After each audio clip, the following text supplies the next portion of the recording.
Welcome, ladies and gentlemen. Welcome to the Midweek Wire. I'm your host, Patrick Henningsen. We're streaming out live on YouTube, Rumble, BitChute, Facebook Live, and also X. And we'll be on the audio streams afterwards on iTunes, Spotify, and all the other major audio broadcasting platforms. Thank you for joining us. This week, we're going to find out the latest on the Gaza Freedom Flotilla. As reported on Sunday, the Handala had been seized by the IDF, the crew abducted. They were then sent to prisons, and all sorts of abuse took place. We don't know the exact status of all the crew members at the moment. We're going to find out today, and we have a couple of guests that are going to be joining us right now, who one of which is involved with the committee for the Gaza Freedom Flotilla globally, and also Freddie Ponton, our associate editor for Global Affairs, is going to be joining us as well because he's been following this story. We published a number of pieces up on the site to do with this as well as Frank Romano, who is a guest on this program a few times. Frank was also on the boat. I'd be very interested to know what his status is as well, because he was on the crew too. So we'll bring up on stage, just so you can see, this is the Handala right there. That's the boat that they're on. This was basically taken by the IDF, and the crew basically kidnapped in international waters, totally illegal.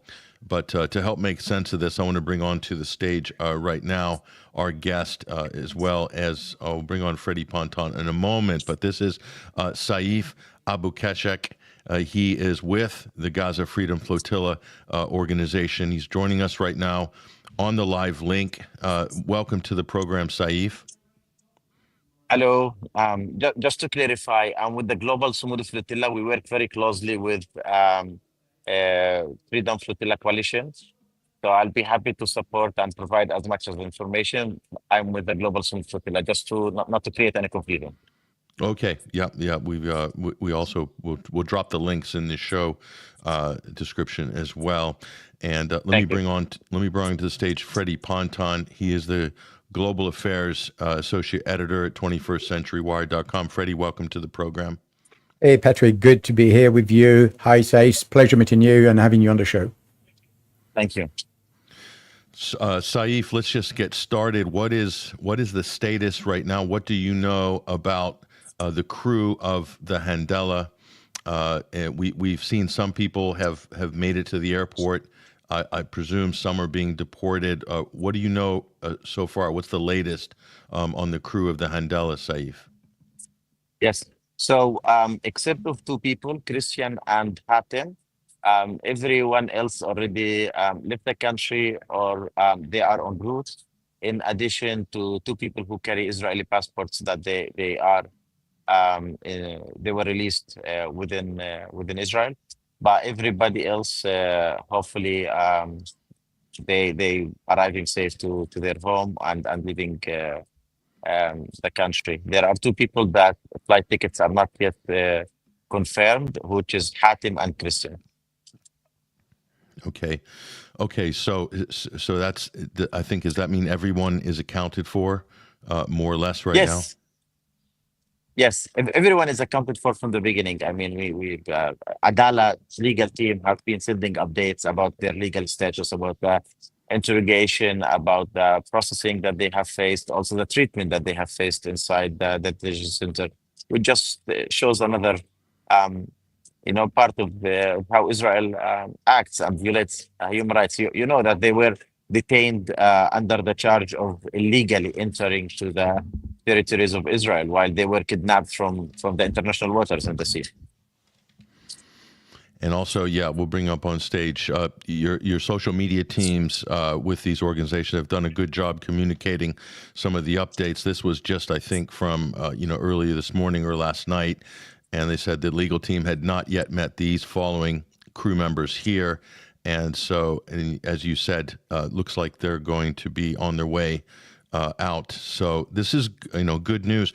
So Saif, let me just tell you this: after the previous flotilla, that was basically taken, the Madeleine, it created a lot of international interest, and a lot more people came on board with this issue as a result of that. Now it's been a month and a bit. Now this has happened as well. What do you see in terms of momentum of this effort from a kind of global? Because I know you're out there in Europe and you're in touch with people all over the world. Have you seen a change in support on this? I mean, we only understand that every time Israel continue committing crimes, we have to escalate our actions. Last June, we have done 3 parallel actions at the same time in coordination with different groups and movements: the Madeleine, the Sumud convoy from North Africa, and Global March to Gaza.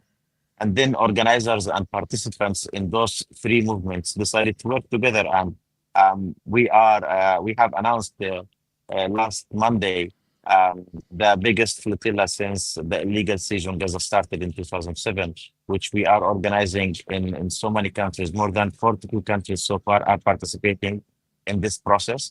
And we aim to go through the Mediterranean with as many ships as possible to break the siege in Gaza.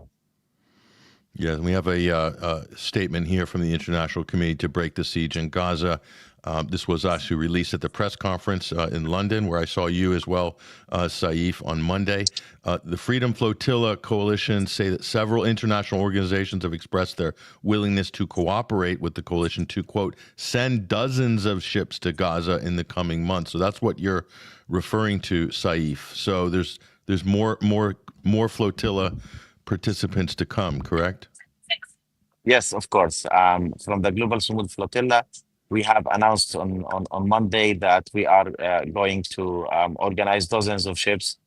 Participants from all over the world are registering through our websites, and local delegations are working to organize it. Currently, I just arrived literally to Tunisia to attend to our international meeting with our colleagues from Global South, so we can continue planning this immense effort that is bringing people from all over the world to stand together. And it's not about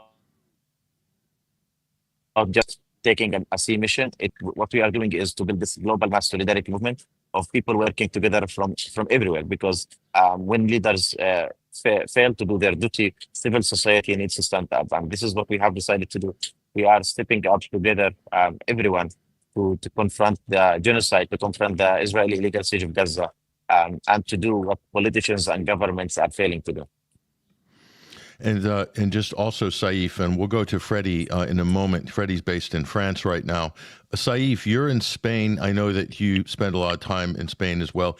That the Spanish government has been one of the European governments that have moved a little bit quicker in terms of restricting arms to Israel, and maybe sort of approaching what looks like sanctions, but maybe not full sanctions. But Spain seems to be one of the countries taking the lead. Where are the European countries on this in terms of the legal violations of the laws of the sea, maritime laws? It's been violated twice. The Malta incident with the drone attack. I mean, there's a lot of problems here.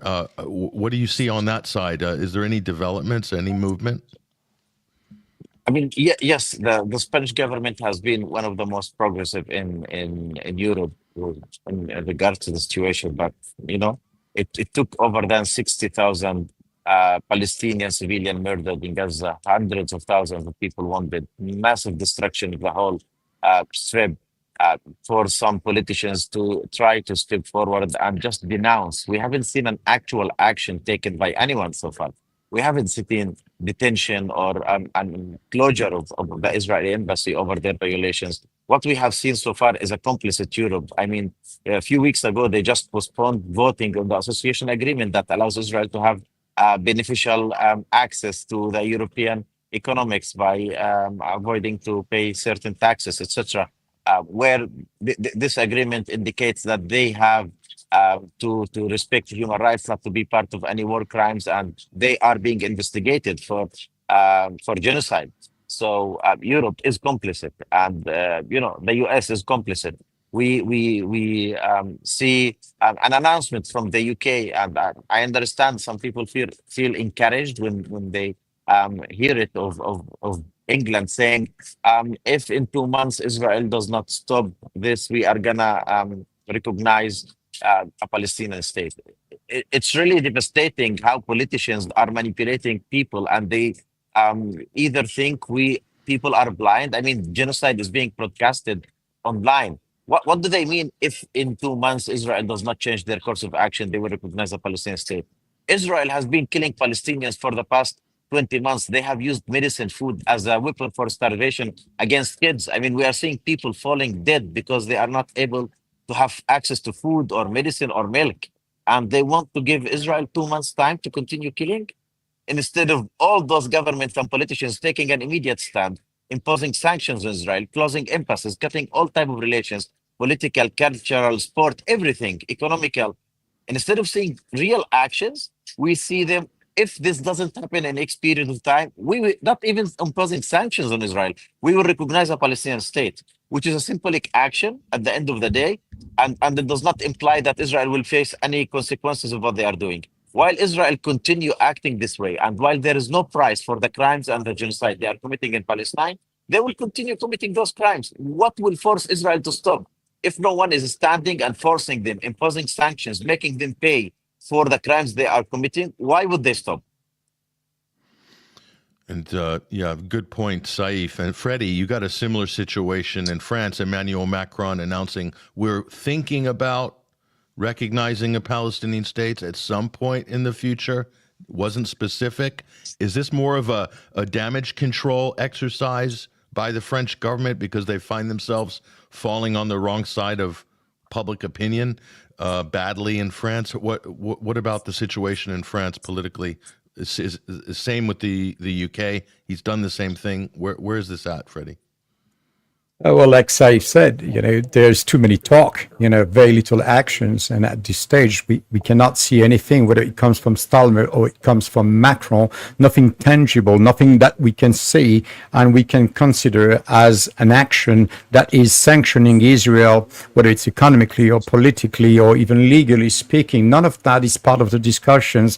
It is just forums of discussions, and with so many over 600 plus days, yet the genocide is occurring, and the proposal is not a proposal. It's just a talk. It's just about an idea of recognizing a two-state solution, but nobody talks about its implementation, and it's nobody talking about sanctions. So as Saif said, and rightly so, it's basically a flash in the pan. They are buying times, and that is the sensation that we having here in France, is the fact that governments, France or else, is buying times so that more people can die, the starvation can carry on, and more importantly, Israel can start basically buying time to defend itself in legally speaking, because there will be legal repercussion one way or the others, but it's not going to come from our government. This will come from international organizations, NGO, human rights, you name it, and of course from people. Individuals have rights. We have the right to approach our governments.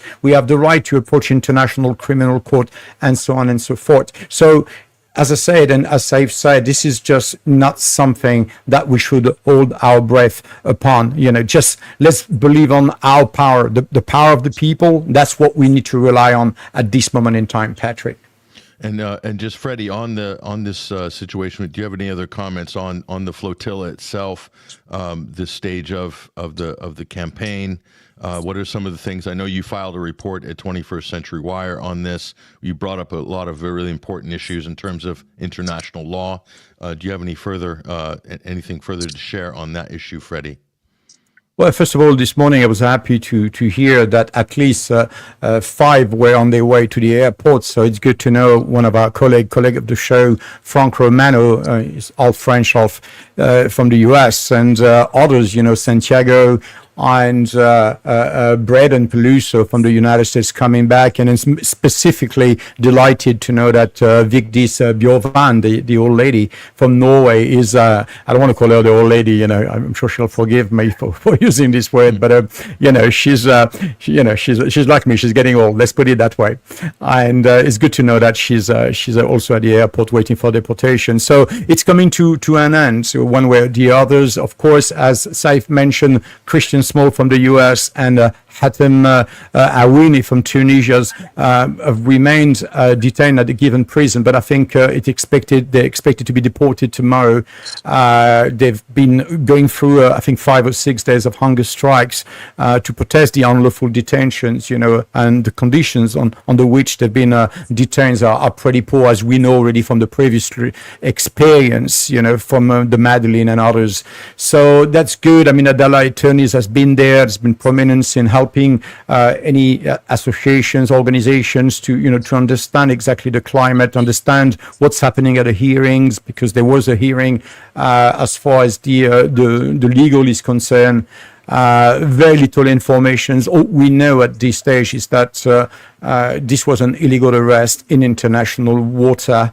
That's what we need to understand. There's very little else to understand. 14 detainees rejected fast-track deportation procedures, and they refused to sign any pledges. They say their mission was humanitarian primarily, and of course to challenge the blockade and act of genocide in Gaza, which basically the International Criminal Court of Justice said this is what we should be doing, which is basically doing anything in our power basically to restore humanitarian and bring humanitarian aid to Gaza, whether it's by international organizations or by independent NGOs. A small group of people wants to do something, they should be allowed to do that, because it is simply their right under international law. And the blockade today, even if it's a military blockade, at the end of the day, when we are at the situation that we are with IPC reports really on the verge to announce a famine, and so many testimonies that war crimes,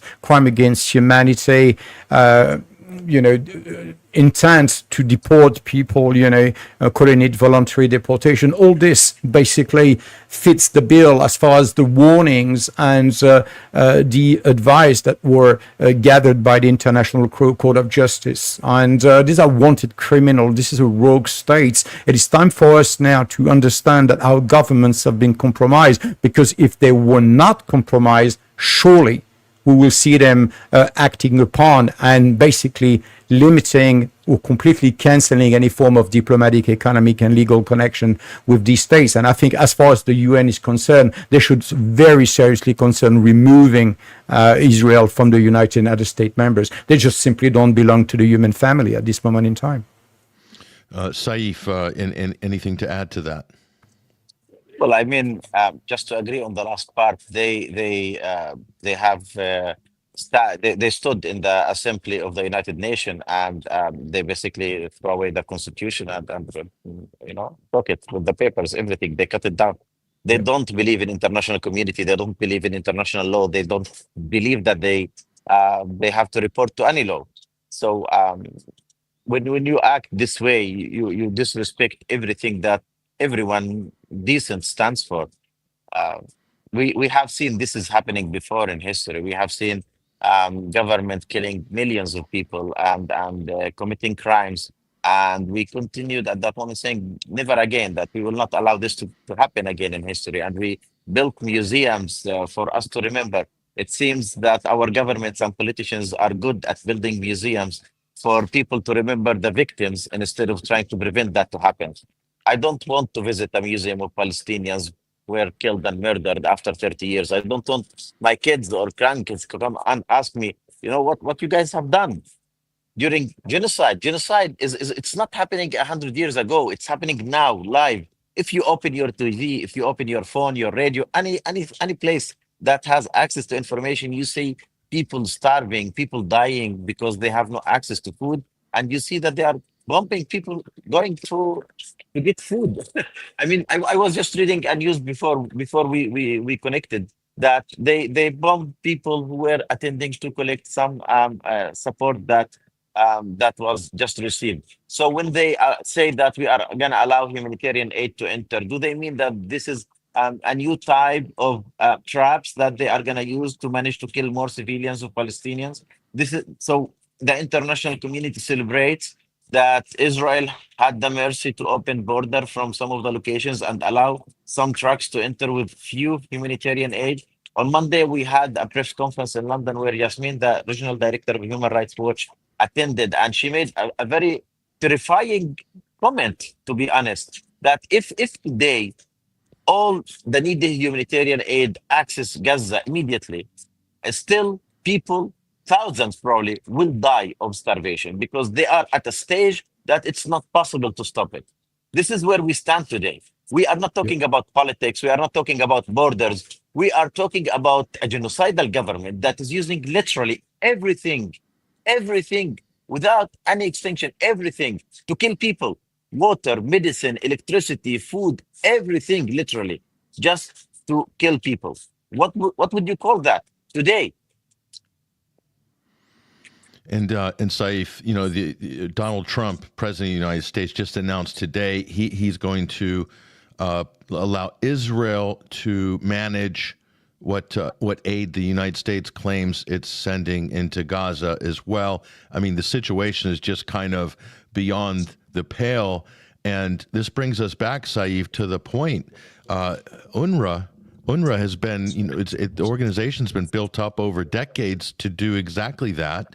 But so explain to us how they basically canceled UNRWA, because I think that's one of the fundamental underlying points here, and almost makes it like you can't fix this problem now because they've pulled the heart from the aid facilities that the UN was doing for decades. Just explain the dynamic here, if you would, Saif. Sure. I mean, there are different views and elements that we have to take in consideration when we are looking at this topic. The most fundamental and important point: this is not a humanitarian conflict. This is not a natural disaster. It shouldn't be approached from this perspective. Yes, humanitarian aid is in need, but because a genocidal government, decided to put people for starvation, 2.3 million Palestinians are isolated and being starved to death because a government is doing that. This is a man-made disaster. So it's very important, because some people think, okay, if we allow food to go inside, then it's solved. It's not, because there is a government that is bombing civilians and committing genocide for the past, not only 20 months, the past 78 years. Now, the solution that the US brings only works in favor of US. We have seen the news that came last weekend of how this organization that basically goes there to commit more crimes, how they use Palestinians as trap, how they use humanitarian aid to kill more Palestinians, how they humiliate people. And they acknowledge that they have been shooting civilians when they are coming to get what is supposed to be their portion of humanitarian aid.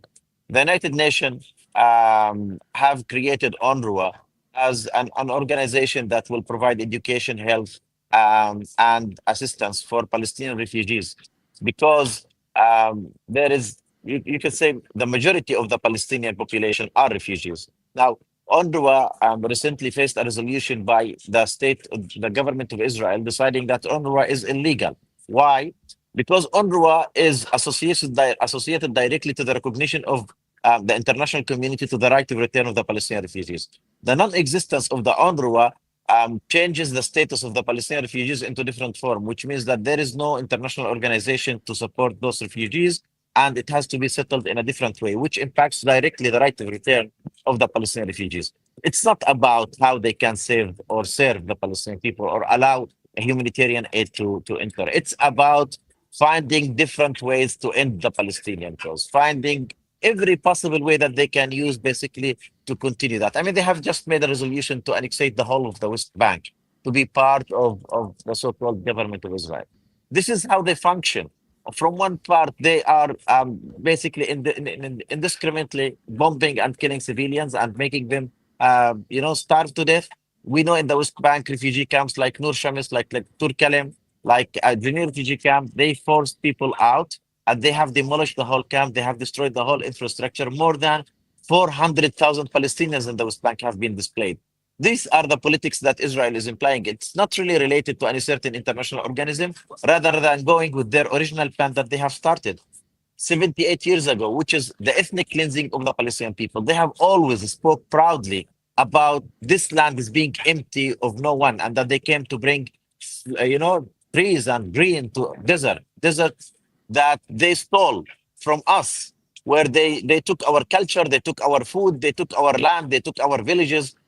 You see people going out with some of the traditional Palestinian dresses proudly saying, oh, this is an Israeli dress, or using hummus as an Israeli, traditional food. Appropriation of culture and identity. This is what Israel has been doing for the past 78 years. So it's no surprise that they come to the United Nations and say, okay, United Nations UNRWA is illegal. It's not allowed to work anymore in the occupied territories. Why? Not because the UNRWA has been providing medicine or food or education to the Palestinian refugees, because UNRWA is associated directly with the international recognition of the right of return to the Palestinian refugees.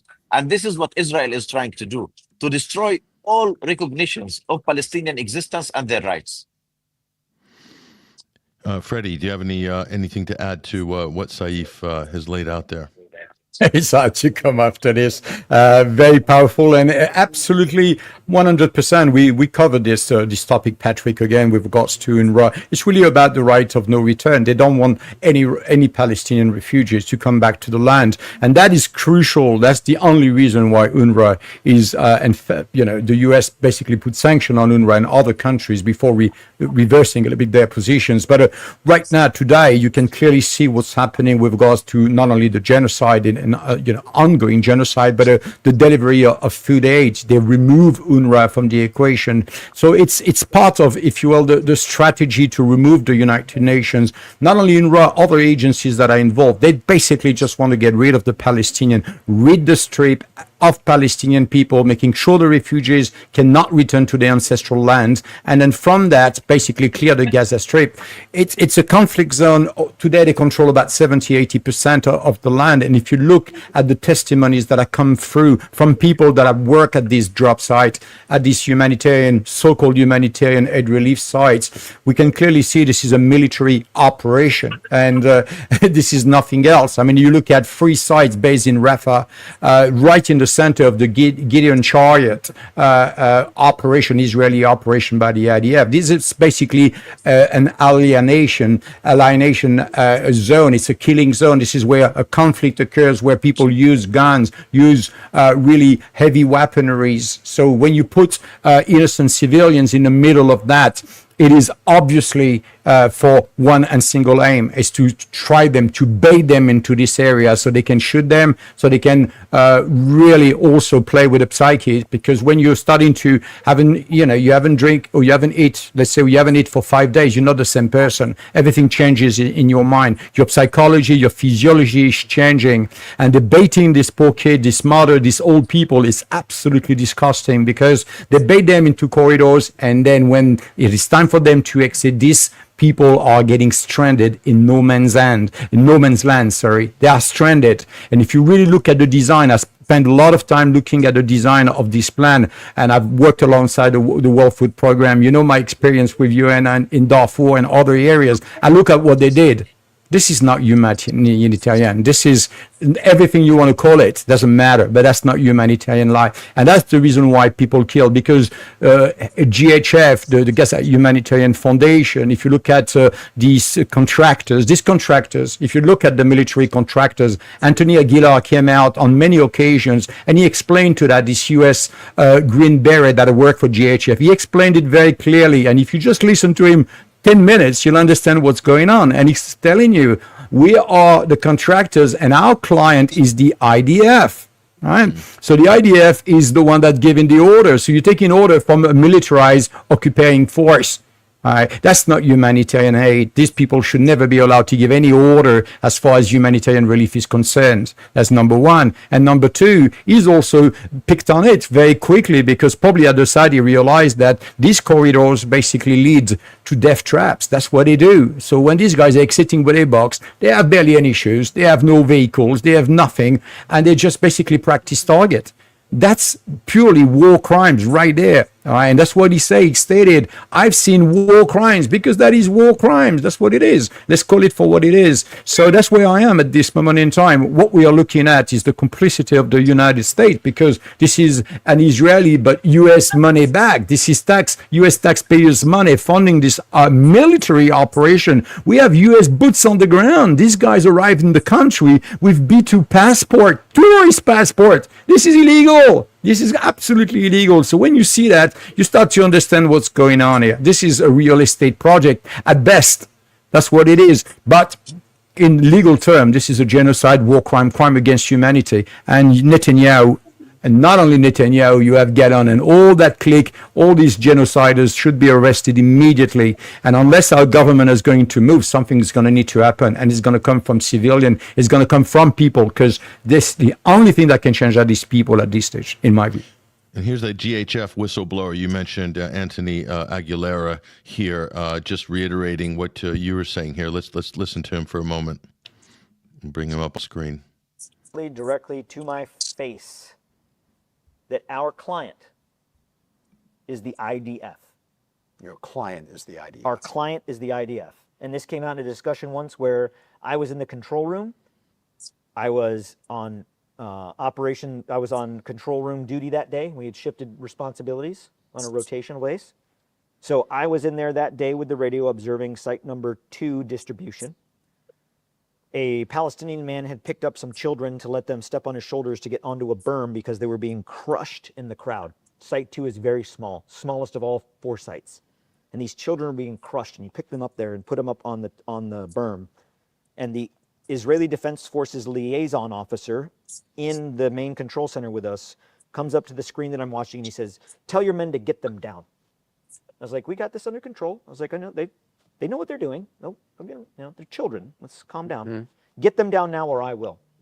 Well, there's no IDF on the site, so I didn't take it as much more than just being, bombastic and like, okay, like, hey, we got this. He leaves and goes to his desk in the operations center, and he gets on the radio and he speaks something on the radio. It was in Hebrew. I don't speak Hebrew. One of the contractors that was there was American that did speak Hebrew, and he notifies me. He said, "Hey, he just told the snipers at the IDF position," because the site number 2 is co-located with an Israeli base. Mm-hmm. He said, he just told the snipers to take these kids out. I was like, "On the radio?" He's like, "Yeah." This lieutenant colonel then comes back up and he says, "Get them down." And I look at him and I say, "Did you just call on the radio and tell your men to shoot them?" And he said, "I'm going to take care of this if you don't." I said, "You are not going to shoot. You are not going to shoot children. You're also not going to shoot because if your men miss, you're going to hit others. You're not going to shoot." Thank God we didn't come to the conclusion of figuring out whether he would or not, because the children jumped down and ran off of the site. They didn't want to be there. They were unarmed. They didn't have shoes. One wasn't even wearing a shirt. They were starving. The chief operations officer for Saif. Okay, so you got the picture. Saif, it's just imagine, Saif, if there were more journalists that were able to cover this. This is a whistleblower, American military contractor, but there's no journalists on the ground. There are no Western journalists, no international journalists, because Israel's not allowing journalists into Gaza. But just this clip, Saif, makes a huge difference to a lot of people in the West, because now they're seeing one of their own testify as to what's actually happening. Your thoughts on the information war, Saif? Go ahead. Well, I mean, it's not only they don't allow journalists to go to Gaza, they kill them. We know that they have killed Shireen Abu Akleh, which is also a Palestinian-American journalist, while she was trying to cover their military operations and their war crimes in the refugee camp of Jenin. Anyone who witnesses or tries to document or to try to speak about the crimes they are committing, they are persecuted in a way or another. There have been so many journalists that they were killed and assassinated during the Karen genocide. Some of them, they were killed live while they were showing a report or in a live interview. We have seen some journalists burnt alive also by them pumping the tents where they are. They put journalists and all actors of civil society on their hit list. because, as we mentioned earlier, their target is not a certain group of people. Their target is the whole civilians, is the whole population of Palestinians, basically to end the presence of Palestinians, to end any component of a community, to make it impossible for Palestinians to rebuild and to come together and just to continue their life when this genocide stops. And you know what? We have been standing in the face of this genocidal government for the past 78 years. We are not going to stop now. I mean, they can continue their crimes, they can continue their genocide, but we will continue also our resistance. Palestinians all around the world, they stood up, they go out in demonstrations. The crimes of the Israeli government has made it very clear that the whole world must stand against the genocide, must stand against those crimes, because they are challenging every value, every principle we stand for. And they are making it impossible for anyone to stay with their eyes closed. I mean, anyone, there is no one today that can say, I haven't seen what's happening. I didn't hear about it. It's impossible that no one has heard about the genocide in Palestine. And yes, there is, of course, shadow ban on information. They target journalists. We see also how social media ban people from posting information, but information is there. Everyone knows that Israel is committing genocide. Mobilizations are essential to make it also visible for everyone. What the courage volunteers and activists on Madlin and Handala have done to try to go through the Mediterranean. It's not, the story is not about the actions we do. It's not about the activities we organize. It's not about the missions or campaigns. It's why this is happening, why people have to move, why people have to mobilize, why people have to stand in the front line facing a genocidal government to try to stop genocide and to try to break the siege. Because we are inspired by the resilience of the Palestinian people. We are inspired by those people who try to go every day and help someone who is living under genocide. The way that they try in their bare hands to remove the destruction in a house because they heard sound and voice of people under those demolished houses and try to save them. And they continue to do it right now without having access to food, without having the strength, without having medicine, without having water. This is inspiring. We are witnessing today two acts. A genocidal act of a genocidal government that is willing to commit crimes every day and standing against all principles and values that we believe in. And a so courageous acts of resilience of a whole population, 2.3 millions, that are standing without an army, without nuclear weapons, in the face of this genocidal government. We have seen them targeting universities. We have seen them targeting humanitarian activists of Palestinians and internationals. We have seen them targeting poets. They haven't left any aspect of the Palestinian society without targeting them. And at the same time, Palestinians showing their resistance and still there in their. We haven't seen Palestinians running out to the south massively. We haven't seen Palestinians trying to go through the gates of Rafah. We haven't seen Palestinians going to stand at the gates of Erez asking because we understand this happened to us before. In 1948, Israel displaced our families. I came from a refugee family from Jaffa. We were displaced in 1948. We have seen leaving our land where it leads because we know that this is a complicit international community that is not going to stand for our rights, that they are not going to impose on Israel to respect all agreed conventions. And there is an international organization to protect refugees, but not when it comes to Palestinians. When it comes to Palestinians, there is a humanitarian organization, UNRWA, to provide humanitarian support for Palestinians. So we understand how this international community functions, and that's why we count on civil society. That's why we have seen so many mobilizations around the world. That's why we have decided to bring together people from all over the world, from more than 42 countries, to organize the biggest mission this summer. This is why we are organizing Global Sumud Flotilla. This is why we are gonna try to sail to break the siege, but not because of our courage. Not because it's about us, not because, look to these nice people that they are going to take an action when crimes are being committed. We are doing this for ourselves, before anyone else. There is no explanation that we can give in the future if we don't take an action. There is nothing. There is absolutely nothing that we can try to justify standing, watching, witnessing those crimes and not taking an action. We are going there to save our soul, to save our conscience, to save our lives, because Palestinians have been defending our rights for the last 78 years. Maybe it is time that also civil society takes a stand and take a turn to try to defend those rights. Freddie, go ahead. Your final thoughts, Freddie, and I'll close off with Saif in a moment. But go ahead, Freddie.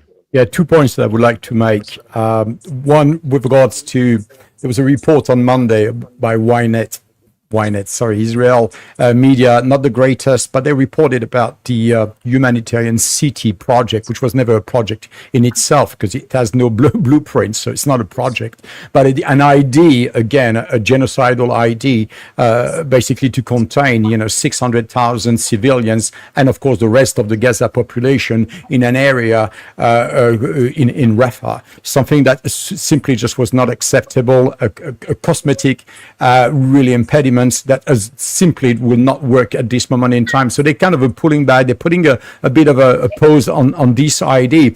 But something that has never been discussed is the real reason behind the Humanitarian City project and ID. And I thought of many reasons, and the one that came to mind to me, which seems to be the more valid one, is that a lot of Palestinian civilians and also that works for the government and so on, many of them have kept their mobile, they've kept their plate, they've kept basically evidence of this crime. No journalist has been allowed. Those that have been working there have been killed. So there's a huge amount of evidence of crime, war crimes, you name it.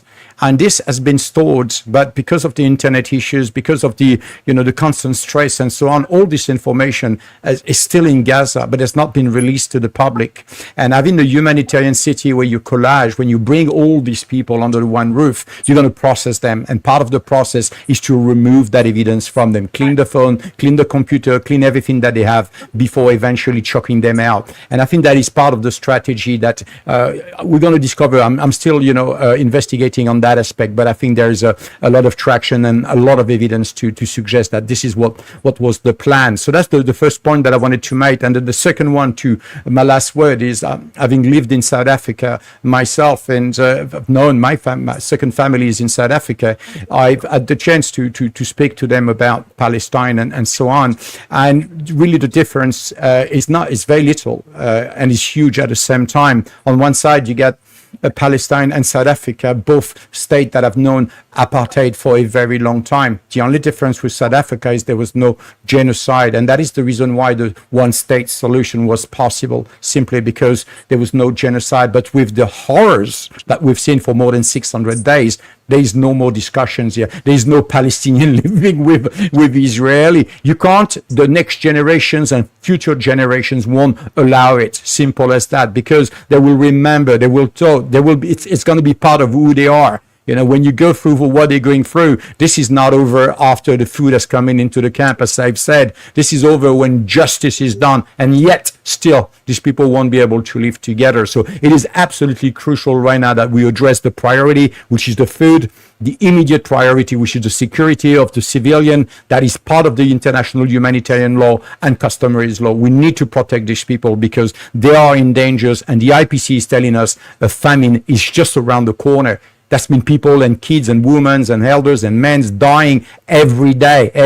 And when it goes down to this level, there is no stopping it, because it literally cascades. It goes from small numbers to suddenly huge number, because the health system has collapsed and the health of human beings is collapsing. And when it collapses, there is no warning. It's just collapse. We are really at the verge. And we need to do something, because it's just simply not acceptable. And I'm glad to be with Saif today to talk about that.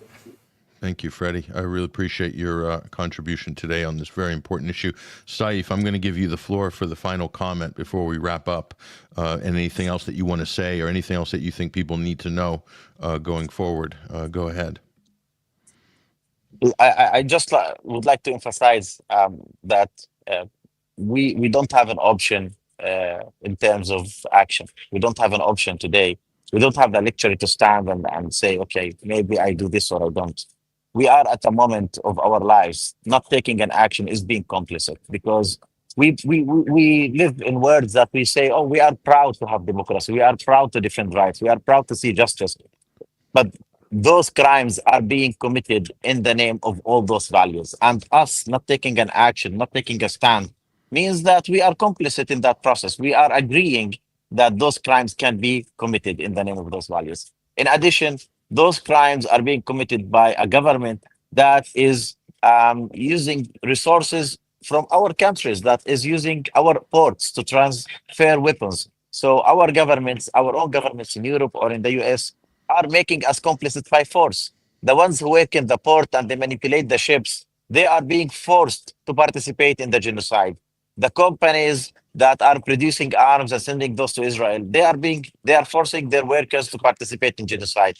The products that are coming from illegal colonies that has been built over the confiscated land of Palestinians illegally, and they bring it to Europe and goes into commercial. People buy it and others sell it. People are being forced to be part of this genocidal process. That's why we have to stand for, because they have entered into all our aspect of life. You know what we have done last month in going through those 3 missions? We broke conscious walls. We broke walls that they have put in our minds about the possibility of bringing people together. 80 countries came together to go through the Global March of Gaza to try to reach Rafah Gate. This is reality today. People from all around the world are standing together. And it is the time to do that, not only for Palestine. We are starting with our work in Palestine, but we have to focus on all oppressed countries. We have to make joint struggle. We have to stand shoulder to shoulder together, from global south to global north, because they are working together in their complicity, in their oppression, in their repression. They are doing this together. Those governments and politicians that in theory they were elected and their job is to protect human rights, is to protect justice, is to serve.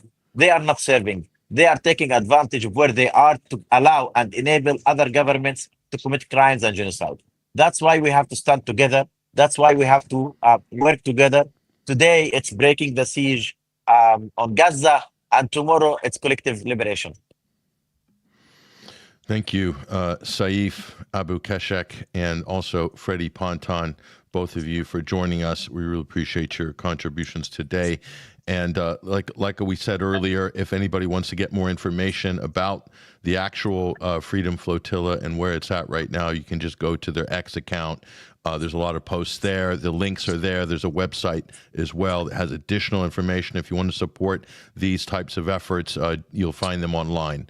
And there's a lot of people moving to support these efforts right now, this campaign, so globally. So I think this is really gaining momentum. So thank you very much, gentlemen, for giving us the updates on this, and hopefully we'll try to stay in touch and on the back channels as well. And good luck with your work, Saif, as well. Thank you. Thank you both. Thank you, Patrick. And thank you, Freddie Ponton. There they go, ladies and gentlemen. Thank you, Freddie.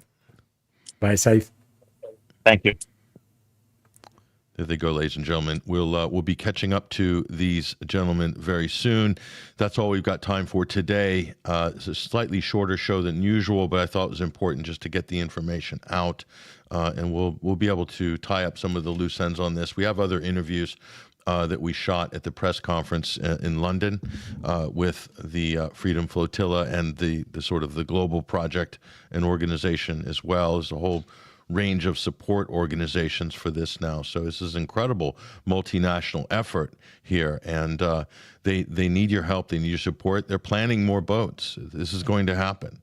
It's going to be dozens, potentially dozens of more missions. So, we'll see if any of these European countries will pull their finger out and realize that these are their citizens, it's their electorate, putting themselves on the front line on this issue, and bravely so.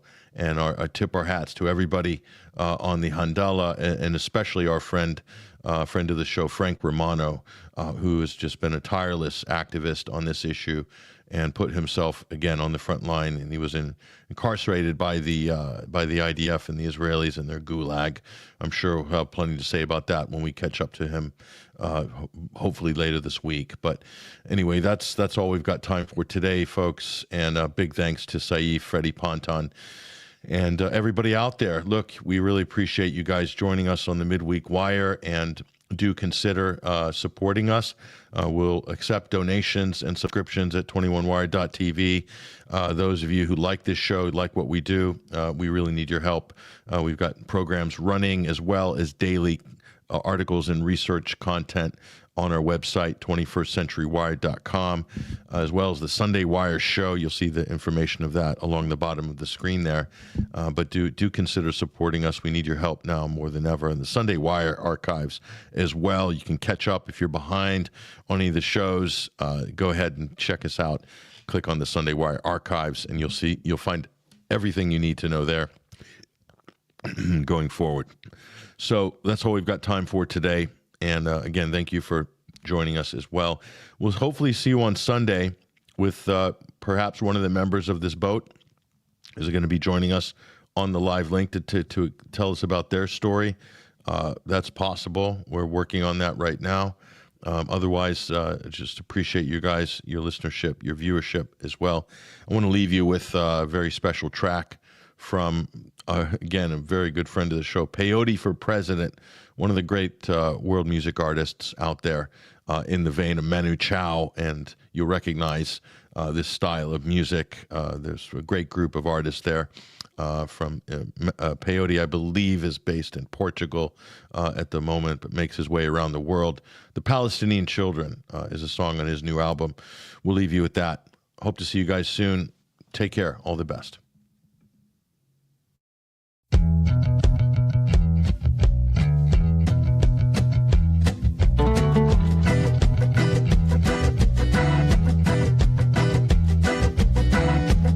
All of the pictures left unpainted, all of the games they left unplayed, all the laughter in the playground, all of the arts they never made.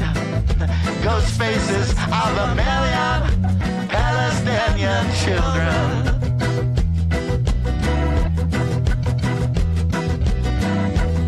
All of those voices left in silence, all with their names written in kind, lest their bodies pulled from rubble, lifeless empty dolls to find. Ghost faces of a million Palestinian children.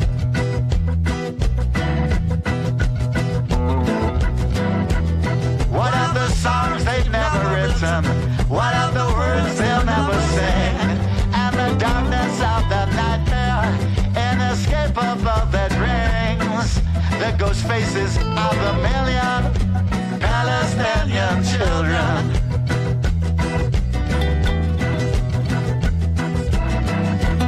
I hear the crying, helpless children, God's most precious and most dear. I hear them begging for the reason. How could you ever leave us here? I close the eyelids of a million Palestinian children.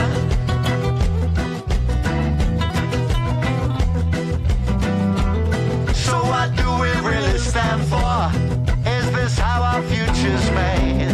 And when we ever find the courage to stand up unafraid, I tear away the persecution of the Palestinian children.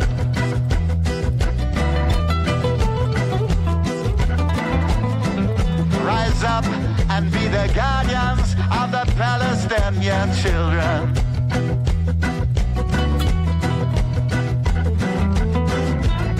To respect our obligation, every creed and every nation, 'cause every soul deserves protection. Save the Palestinian children.